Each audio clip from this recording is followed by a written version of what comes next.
রাজনৈতিক সিনেমা সারা পৃথিবীতেই তৈরি হয়। বলা যায় সিনেমায় একটা বিরাট বড় অংশ হচ্ছে রাজনীতি, এবং মানুষ তা আগ্রহের সাথে দেখেনও। যুগ যুগ ধরে রাজনৈতিক সিনেমা তৈরি হচ্ছে, রিলিজ হচ্ছে, কোনোটা হৈ হৈ করে চলছে, আবার কোনোটা দর্শকের আনুকূল্য না পেয়ে মুখ থুবড়ে পড়ছে। এদেশের বেশিরভাগ রাজনৈতিক ছবির মূল কেন্দ্রে লুকিয়ে থাকে হিংসা, বিদ্বেষ, ঘৃণা।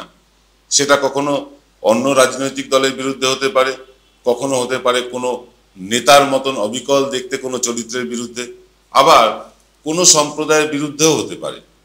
একমাত্র সত্যজিৎ রায় ছিলেন ব্যতিক্রম। গুপি গাইন বাঘা বাইনের মতন সিনেমায় দড়ি ধরে মারো টান, রাজা হবে খান খান, এইরকম রাজনৈতিক চিত্রনাট্য লিখে তিনি দেখিয়েছিলেন যে স্যাটায়ার এবং রূপককে সামনে রেখে দেশের রাজার বিরুদ্ধে কিভাবে রাজনৈতিক ছবি বানাতে হয়। মৃণাল সেন, শ্যাম বেনেগাল, পরঞ্জয়ীদের মতন অসংখ্য গুণী পরিচালকরা অজস্র রাজনৈতিক ছবি বানিয়েছেন, অজস্র। কিন্তু তা কখনোই মোটা দাগের কোনো রাজনৈতিক দল বা বিশেষ কোনো রাজনৈতিক নেতার গুণকীর্তন করবার জন্য নয়, অথবা বিশেষ কোনো রাজনৈতিক দলকে বা সম্প্রদায়কে হেয় করবার জন্য নয়। কিন্তু বর্তমানে ছবি তৈরি হচ্ছে মোদির স্তুতি গাইতে, অথবা বিরোধী দলের প্রতি তীব্র শ্লেষ, বিদ্বেষ ইত্যাদি ইত্যাদি ছড়ানোর জন্য। এর মধ্যে আগে কখনো না হওয়া ঘটনাও কিন্তু আমরা দেখেছি। আপনি আগে কখনো দেখেননি রাজনৈতিক দলের নেতারা সিনেমার পোস্টার সেটে বেড়াচ্ছেন, অথবা প্রচার করছেন, কিংবা টিকিট কিনে অনুগামীদের সঙ্গে নিয়ে সিনেমা হলে যাচ্ছেন। ইদানিং এসব দেখতে পেয়েছেন নিশ্চয়ই, দ্য কেরালা স্টোরি আর কাশ্মীর ফাইলস ছবি নিয়ে দেখেছেন নিশ্চয়ই। বিবেক ওবেরয় অভিনীত মোদির বায়োপিক নিয়েও কিন্তু এইরকম পাগলামি হয়েছে, তবুও ছবিটি কিন্তু বাজারে চলেনি। মোদির গুণকীর্তন করতে কোটি কোটি টাকা ব্যয়ে নমো টিভি চালু করলেও মানুষ সেই চ্যানেলে চোখ রাখেননি, বিদায় নিতে হয়েছে সেই চ্যানেলকেও। আরো বিস্তারিত বলবো সব আপনাদের ছোট্ট একটা ইন্ট্রোর পর।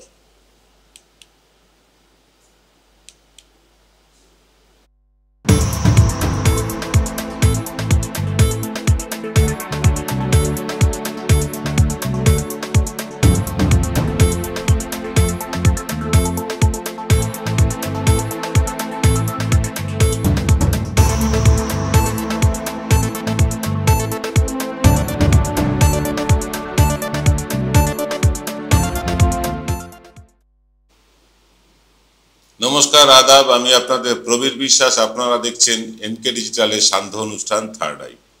দোল আশা করি আপনারা সকলেই ভালো কাটিয়েছেন, ভালো কাটাই উচিত। আনন্দের উৎসব সকলে ভালো করে কাটান। একটা পবিত্র মাস চলছে, রমজান মাস। যারা রোজা রাখছেন রোজাদারদের আমাদের পক্ষ থেকে আমরা কুর্নিশ জানাই। এবং আজকের যে বিষয়, সেই বিষয়টা হচ্ছে বলিউডি সিনেমায় হিন্দুত্ব আনা কিন্তু শুরু হয়েছিল। সেই হিন্দুত্ব আনা এখন আর বাজারে চলছে না। দেখুন, অক্ষয় কুমার বলিউডের অ্যাকশন হিরো, ধীরে ধীরে নিজেকে কমেডি সিনেমাতেও প্রতিষ্ঠিত করেছিলেন তার নিজের অভিনয় দক্ষতার গুণে। গোলমাল, হেরাফেরি এইসব কমেডি ছবি তাকে চূড়ান্ত সাফল্য এনে দিয়েছিল। যখন বলিউডে শাহরুখ খান, আমির, সালমানদের মতন তিনজন খান ভারতের হিন্দি সিনেমা ইন্ডাস্ট্রি দাপিয়ে বেড়াচ্ছে, অক্ষয় কুমার তার কমিক টাইমিং আর অ্যাকশন ছবিতে তার স্টান্ট দিয়ে মুগ্ধ করেছিলেন দেশ, এমনকি বিদেশের দর্শকদেরও। কিন্তু প্যাডম্যান, টয়লেটের মতন ছবি, মোদি বন্দনার ছবি, এইসব করতে গিয়ে তার সেই বিখ্যাত মোদির সাক্ষাৎকার মনে পড়ছে, যেখানে তিনি জিজ্ঞাসা করেছিলেন যে আম আপ কাটকে খাতে হ্যাঁ ইয়া চুষকে খাতে হ্যাঁ।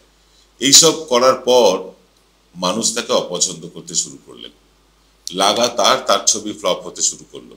আর অন্যদিকে বিজেপি যে তারকাদের নামে, মানে তাদের পদবীর নামের কারণে এড়িয়ে চলে, সেই সালমান খান, শাহরুখ খান, আমির খানদের ছবি সমাদৃত হতে থাকলো দেশ জুড়ে।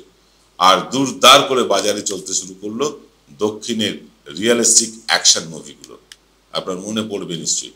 তারপরেই শুরু হলো দ্য কেরালা স্টোরি, কাশ্মীর ফাইলসের মতন ছবি। কেরালা স্টোরি একটা প্রোপাগান্ডা স্টোরি, একটা প্রচারমূলক ছবি, এবং এই কেরালা স্টোরি নিয়ে বিরাট হইচই হলো। তারপরে দেখুন কাশ্মীর ফাইলস নিয়েও কিন্তু বিরাট হইচই হলো। সারা দেশ জুড়ে প্রচার হলো, মানে যার প্রচারে নেমে পড়লো দেশের বিজেপির নেতারা পর্যন্ত।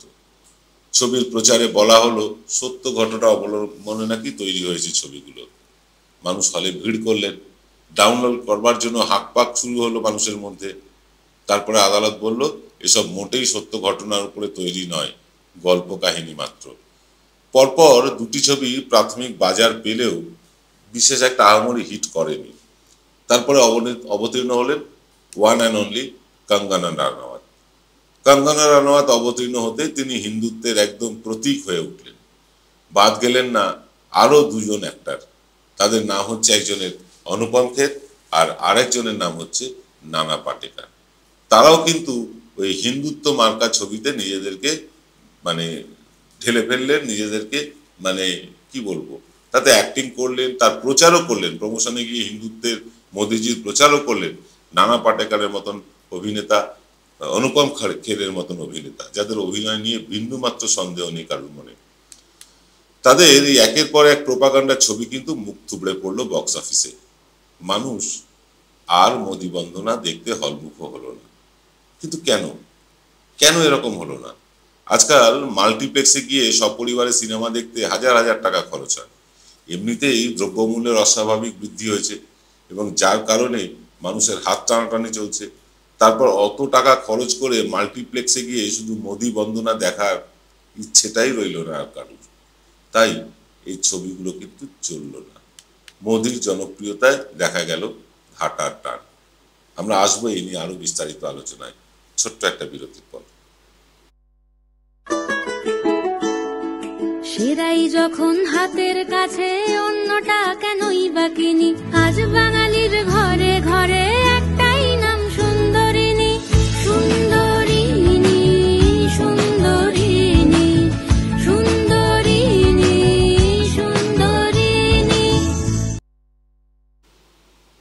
ফিরলাম বিরতির পর। আপনারা দেখছেন এনকে ডিজিটালের সান্ধ্য অনুষ্ঠান থার্ড আই। থার্ড আইতে আমরা আলোচনা করছি রাজনৈতিক ছবি নিয়ে। দেখুন, যখন মানুষের মনে এই মোদি বন্দনা বা হিন্দু স্তুতি, হিন্দুয়ানার স্তুতি যখন আর জায়গা করতে পারছে না, তখন মানুষের মনে জায়গা করে নিয়েছে ওটিটি প্ল্যাটফর্মগুলো। মির্জাপুর, মহারানীর মতন রাজনৈতিক সিরিজ দিয়ে কিন্তু তারা সারা ভারতবর্ষে হইচই ফেলে দিয়েছিল। সম্প্রতি হুডা অভিনীত সাভারকার নামে আর একটা প্রোপাগান্ডামূলক ছবি রিলিজ হয়েছে। আপনারা অনেকে নাম শুনেছেন, অনেকে শোনেননি। সাভারকারের নামে রণদীপ হুডা একটি সিনেমা তৈরি করেছেন, সেটা রিলিজও হয়েছে। এবং বলাই বাহুল্য, কঙ্গনা রানাওয়াতের যে ছবি তেজাস, আপনাদের মনে পড়বে, ছবিটির পোস্টার দেখুন তাহলেই মনে পড়ে যাবে। তেজাস এই ছবিটির মতন প্রোপাগান্ডা সিনেমা কিন্তু হয়ে হারিয়ে গেল এই রণবীর হুডার চূড়ান্ত ভালো অভিনয় করা সাভারকার সিনেমাটি। তেজাস এবং সাভারকার দুটো সিনেমাই কিন্তু মুখ থুবড়ে পড়লো বক্স অফিসে। এবার আমরা আসবো কিন্তু উপসংহারে। এবার আর অন্য কোনো কথা নয়। তবে অন্য কথা বলার আগে আপনাদেরকে একটা কথা বলি। আপনারা আমাদের পাশে অনেকেই এসে দাঁড়িয়েছেন মান্থলি সাবস্ক্রিপশন নিয়ে। যারা এখনো মান্থলি সাবস্ক্রিপশন নিতে চান তারা আমাদেরকে সরাসরি 9830075869 এই নাম্বারে গুগল পে বা ফোনপে করে আপনারা মান্থলি সাবস্ক্রিপশন 100 টাকা বা তার বেশি পাঠিয়ে দিতে পারেন। আর যারা এটা পাঠাতে পারবেন না, যারা অনলাইনে এরকম পাঠাতে পারেন না, তারা ব্যাংকের মাধ্যমে পাঠাতে চান যারা, তারা আমাদের এই নাম্বারে ফোন করুন, আমরা ব্যাংক ডিটেল আপনাদেরকে এই নাম্বার থেকে দিয়ে দেবো। আর যারা বিজ্ঞাপন দিয়ে পাশে থাকতে চান তারাও এই নাম্বারে ফোন করুন, আমরা বলে দেবো কিভাবে বিজ্ঞাপন দিতে পারে।